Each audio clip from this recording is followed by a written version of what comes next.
gunge tous les matins ci suñu matinal bi Souleymane Niang egsi na Souleymane maa ngi lay nuyu di la ziar. maa ngi lay fay di la delloo ziar di nuyu Marcel Chérif El Hadj Malick di nuyu suñu mbokk téléspectateurs yi. Souleymane on imagine que laataa ngay dugg si jàngat bi xam naa di nga wax tuuti rek benn kàddu ci li xew ci Tivaouane xam naa. waaw li xew ci Tivaouane dañ koy mettitlu bu baax a baax. di jaal di masawu. ñi nga xam ne seen njaboot ñoo wàññeeku ci li nga xam ni am na di jàll aussi nation sénégalaise bi yëpp. parce que xam nga li ñuy wax ci jeunesse ak ci ndaw da ngay ëmb sa doom jur ko jural ko sa bopp. jural ko sa njaboot yow ak ñi ngi ko seqal ñëpp waaye da nga ko jural aussi nation sénégalaise. parce que xale yooyu ñooy màgg. nekk population nekk ay cadre nekk ay baykat nekk ay. acteurs yoo xam ne ñoom ñooy doxal réew mi donc lu laal kenn ci ñoom laal na famille bi au premier chef loolu kenn du ko naatable waaye laal na nation sénégalaise bi yëpp moo tax c'est très important ñu adresser sérieusement situation bi mu bañ a nekk ay taf yëngal am na yoo xam ne mënta ñàkk sanction mënta ñàkk sanction politique sanction morale sanction pénale mënta ñàkk diagnostic précis sans complaisance enquête indépendante ba xam li xew pour mu bañ a amati la preuve lii nii li ni mel xewoon na fi il y a quelques mois seulement tey démb bi ñu laajee ñi nga xam ne ñoo yore ministère ban jàngat lañ ci def ban leçon la ñu tiré ci la amoon parce que nag bu nekkee ni day am ay tuuxi doona kenn du si tiré ay leçons c'est pas la peine ban leçon lañ ci tiré woon apparemment am na ay leçons yu ñu ci tiré théoriquement j'insiste sur théoriquement bi parce que Sénégal dafa bëri théorie cadre yaa ngi fii texte yi c'est bien écrit politique yi c'est bien défini mais application bi théoriquement il y a des leçons qui ont été tirées du drame de Linguère du drame de Louga mais nee nañu am na ay mesures yoo xam ne jël nañ ko théoriquement mais application bi problème xaalis amuñu 4 milliards bu ñu mettre à niveau les unités de néonatologie dans les services de pédiatrie des hôpitaux après ce qui s'est passé ba lii di ñu dalaat négligence daf ci am malheureusement donc il faut absolument que au-delà maintenant de la sanction politique bi nga xam ne moo dal ci ministre de la santé te ñëpp mën ko comprendre ñu dem au-delà c'est pas un problème de personne seulement c'est pas un problème de leadership seulement il faut que tout le système soit diagnostiqué ba ñu xam lan mooy problème bi pour ñu mën ko adresser lu ko mooy malheureusement dinañ fi toogaat di waxaat tuuxaduna bi wala jéye bi wala drame bi am na fi. merci beaucoup Souleymane Niang ni ñu ko doon waxee sànq nag tey da nga bëgg a taxaw ci leneen loo xamante ni xoj na askan wi muy yi ñuy jëfandikoo li ñuy gën di jëfandikoo ceeb diwlin suukar ak yu ni mel te nga xam ne yu ci bëri ak ndawal sax yàpp njëg gi dafa jékki-jékki rek daal di jéggi dayoo ci loolu nga bëgg a taxaw. waaw yokku njëg yi malgré les mesures yoo xam ne jël nañ ko encore une fois malgré les mesures théoriques yi nga xam ne jël nañ ko mooy fàttali nii février 2022 le 24 février précisément en conseil des ministres annoncé nañu baisse des prix de certaines denrées ceeb bi non parfumé brisé non parfumé bi ci la bokkoon ñu wàññi prix bi de 25 francs le kilo mu jógee 300 dem 275 diwlin bi jógee 1200 ñu wàññi ci 100 francs mu ñëw 1100 francs suukar bi jógee 625 ñu indi ko 600 francs CFA ça c'est la théorie sur le terrain da ngay gis dépendant région bi ak région bi c'est vrai dañu appliquer coût du transport et cetera mais même à Dakar fi nga xam ne foofu la référence bi nekk di nga dem ci boutique bi wala boutique bële ñu naan le prix bi yokku na bon doo gis suukar à 600 francs ceeb bi à la limite ça va encore mais diwlin bi c'est hors de prix c'est hors de prix pour des raisons yoo xam ne yenn yi c'est contrôlable yeneen yi c'est pas contrôlable mën nañ ci dugg xuus si tuuti mais contexte tey bi tax na ni ba état bi malgré toutes les mesures yu ñu jël renoncer ay taxes ak ay impôts au-delà de 60 milliards yokk ay subventions 50 milliards boo ko boolee mu ëpp 100 milliards di dem malgré tout ça prix yi mënuñu ko maîtriser y a un problème ce qui fait que nit ñi sonn nañu lott nañu ci diggante ceeb diwlin suukar ak lii ànd ak moom jën yàpp ak ay condiments yi ànd ak moom minimum bi nga war a def pour lekk même bu dee somme bi ngay togg sax ceeb bi ak gaz bi nga koy toggee ak suukar bi nga ciy def éventuellement yeneen ingrédients yoo ci dugal ça devient absolument insupportable. Mais Souleymane, est-ce que c'est le propre du Sénégal jamono ji li ñu nemmeeku yokkute yi et puis lan moo ko waral. Globalement. prix yi dafa yokk. au niveau mondial FAO wax na ko. FAO wax na ko tey on a dépassé le record amoon na parce que dañoo am benn indice des prix des denrées alimentaires boo xam ne FAO depuis 1996 lañ ko institué. ñu reconstruire ko remonter ba 1961 ça veut dire que depuis 1961 am nañ une base qui nous permet de calculer variation des prix des denrées alimentaires au niveau mondial. 2011 bu muy am les émeutes dans le printemps arabe. Oui. dans des pays arabes. Une partie lu ko indi woon moom mooy cherté de la vie les difficultés pouvoir d'achat bi compte tenu de la dimension politique. Indice bi mu ngi nekkoon à 131 ça veut dire que année bi ñu ko institué base 100 la woon. 31 moom mooy 31% d'augmentation en 2011 c'était un record. Aujourd'hui on est à 141. Ça veut dire qu'on a battu le record de 2011. Les mêmes causes provoquant les mêmes effets, il ne serait pas étonnant que li xew Sri Lanka par exemple, avec les émeutes, etc. Mais pour répondre directement à la question, augmentation bi c'est général. Li ko waral bokk na ci Covid bi ci la woon. Avec rupture chaîne d'approvisionnement yi problème de transport am na ñoo xam ne amuñu woon ay conteneurs amatuñ ko woon am na ñoo xam ne amoon nañ conteneur port yaa ngi fi produit yaa ngi fi mais à cause de la maladie confinement bi ak ñi feebaroon dëkk yi nga xam ne maladie bi dafa daloon seen kaw bu baax a baax amatuñu woon sax ay personnel yuy ñëw ci port bi di liggéey ñu waxati guerre bi ñëw Ukraine ak Russie c'est très important Ukraine ak Russie c'est 3/4 des exportations d'huile de tournesol en particulier huile tournesol boo jëlee ñeenti bouteille ñett yi Russie ak Ukraine ñoom ñoo koy exporter boo jëlee blé bi 1/3 exportation yi Russie ak Ukraine la am na yeneen produits yoo xam ne bon am nañ ci place même bu dul place bu gën a rëy mais xoolal ñaari produits yooyu blé ak huile de tournesol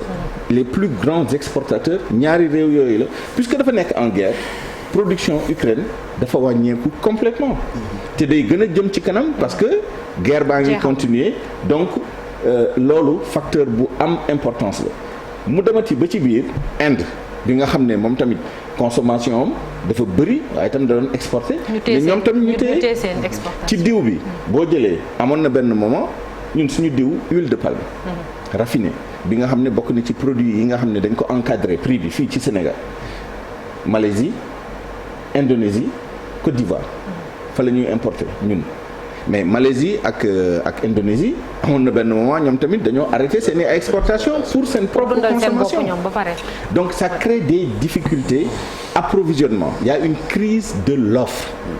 qui est là sans compter maintenant une autre dimension c'est une crise de la demande évidemment yooyu ay produits de première nécessité la lu mu ñàkk moom il faut nga wut ko parce que lekk ak naan la c'est des besoins de survie mais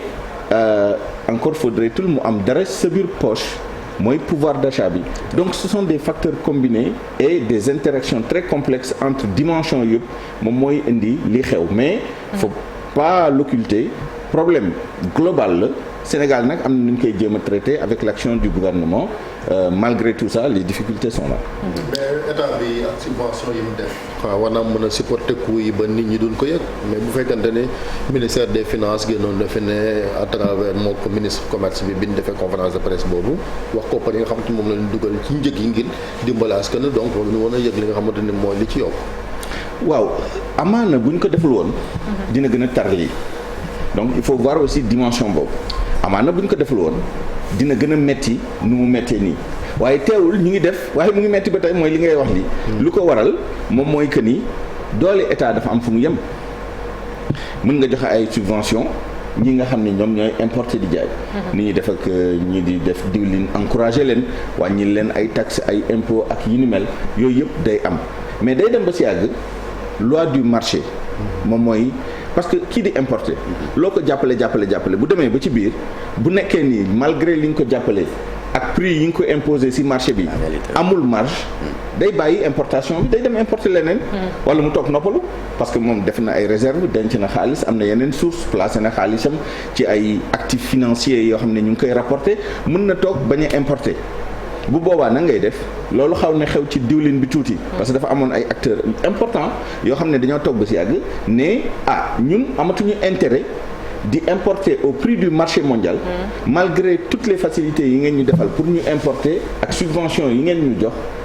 mais da ngeen ñu tënk ci prix bu ngeen ñu tënkee ci prix bu ñu xoolee marge bi ñuy am diggante li ñuy importer malgré tout ce que vous avez fait ak prix bu ñu jaayee du ko jarati te importateur commerçant nag bu amatul marge fenn rek da ngay gis mu génn ci dem defi leneen donc loolu dafa commencé woon am problème malgré tout on n'a pas eu des problèmes d'approvisionnement tey jii boo demee yenn pays occidentaux yi xaw na wàññeeku tuuti mais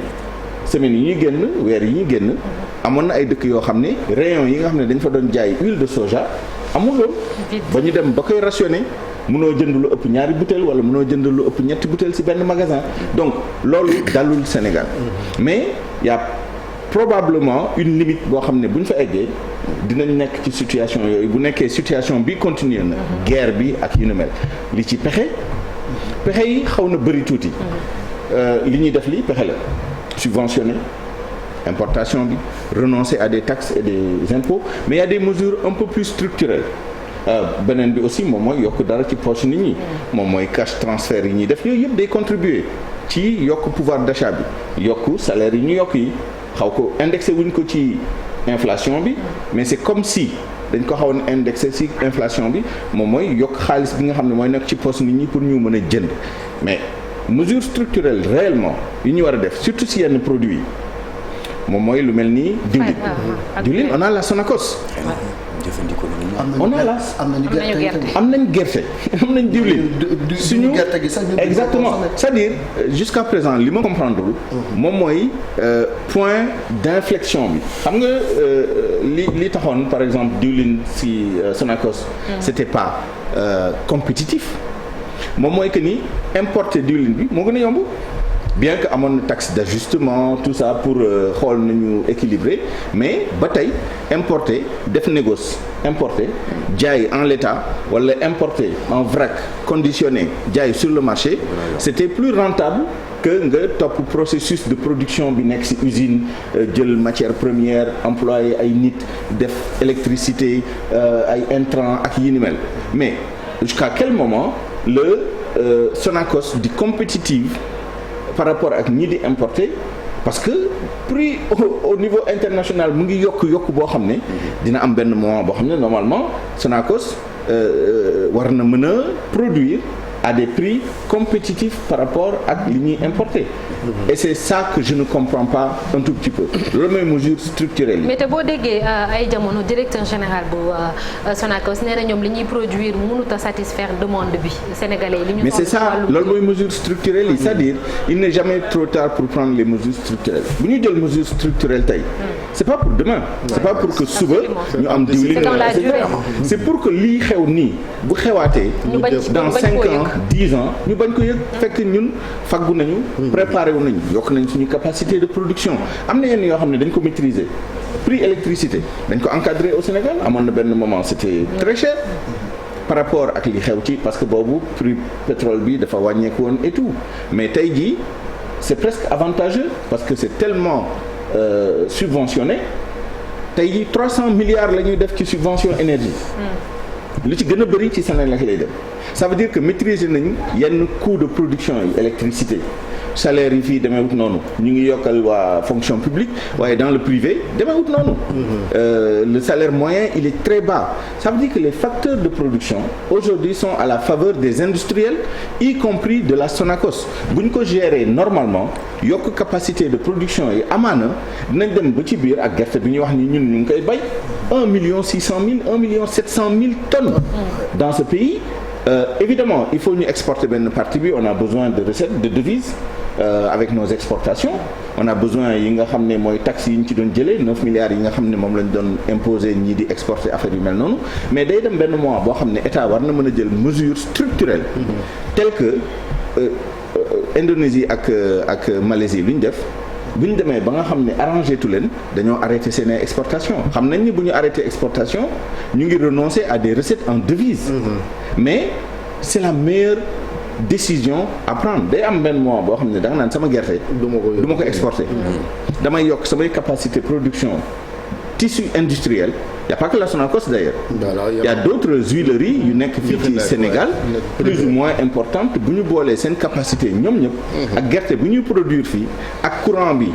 yemamaay bu mu yemamaay wala bu laajee comme nu Sonacos def comme ni ay Sococim def ñoom seen bopp ñu am seen unité de production d'énergie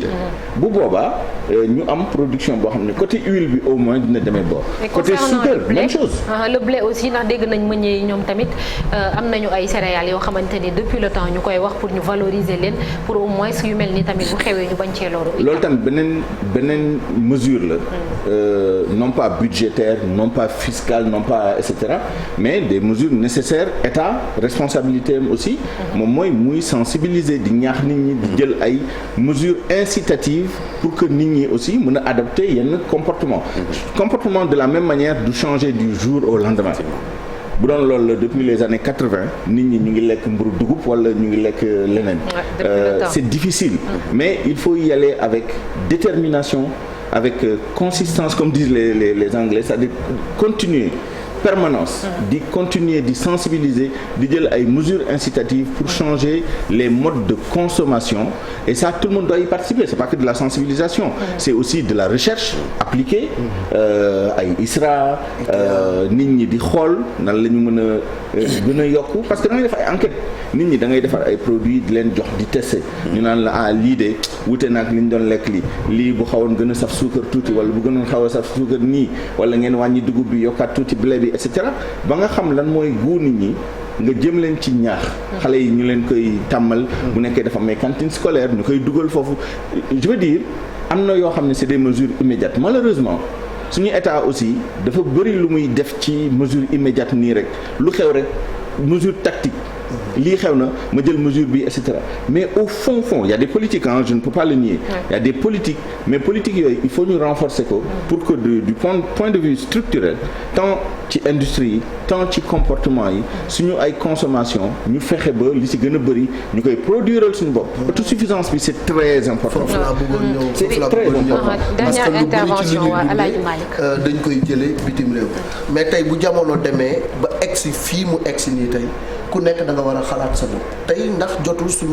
suñu autorités yi jël ay réformes courageuses pour que ñu changer la donne inverser ko ba nga xam ne lépp lu ñuy dundee ñun ñoo koy produire suñu bopp. waaw lu mën a nekk la ndax am nañu suuf. am nañu ndox. am nañu lépp. dëgg la pour une fois nañ ko teggi ci ndodd autorités yi. je pense que les changements de ce type-là. autorités yi am nañ un rôle d'impulsion. de facilitation d'incitation. mais acteur si niveau yëpp acteurs yi ku nekk da nga war a jouer ce rôle pour que vraiment autosuffisance boobu même au plan culinaire tàmm la rek gis nga ceeb bi ñuy lekk nii tout le temps tàmm la rek ñu tàmm voyager boo voyager pendant 15 jours fu amul ceeb da ngay lekk leneen. mais soriwul sax on a le fognon par exemple ñu bëri jàpp yeneen légumes Sénégal fii ngay togg légume togg ceeb def ci légume ba mu fees nit ñi ñëw lekk ceeb bi lekk jën bi wala yàpp bi bàyyi la fa légume loolu rek mooy reste yi ay ñambeek ay yooyu yëpp alors que boo demee dans des pays qui ne sont pas loin d'ici nit ñaa ngi valoriser loolu ñu ngi lekk ay lekk yoo xam ne fii amul benn njëriñ parfois ñu présenter la benn pëndëx ne la lii meew la boo xoolee caractéristiques yi du meew poudre lactée la poudre lactée def ci ay ñàmbeek ay kenn xamul moo tax lu ne di ñu dal alors ainsi de suite alors que bu nekkee ni dañoo def vraiment ce travail de recherche institut de technologie alimentaire ISRA ak y a des écoles tout à fait des écoles nan lañ koy tuddee fi ñuy jàngee cuisine ok et cetera restauration waaw nit ñi def les écoles de formation ñoom ñëpp am nañ filière restauration ñu xool nan lañ mën a valoriser suñu ay produits pour que man lekk naa fii gis nga nan lañ koy tuddee aubergine aubergine. nit ñi dem defal la ko salade. dagg ko assaisonné ko baxante bi assaisonné jox la da ngay lekk. boo nekkee bitim réew bu ñu la ko joxee fii Sénégal nga ne càmbay. waaw doo ko lekk de donc il faut que ñu xool aussi. comment ci alimentation bi nu ñu varier. nu ñu substituer. mais surtout valoriser. D'accord. parce que yëpp ça se passe dans la tête. Parfois nga lekk dara. boo demee à l'étranger ñu présenter la ko defal la ci décoration defal la ci ay couleurs. nga lekk naan lii ak a neex bu ñu la waxee ni lii yomb la wala. basante la et cetera doo ko gëm bu ñu la indilee fii Sénégal nga ne du ma ko lekk. merci beaucoup Souleymane Niang ci jàngat bi léegi dañuy sóobu ci focus culture bi.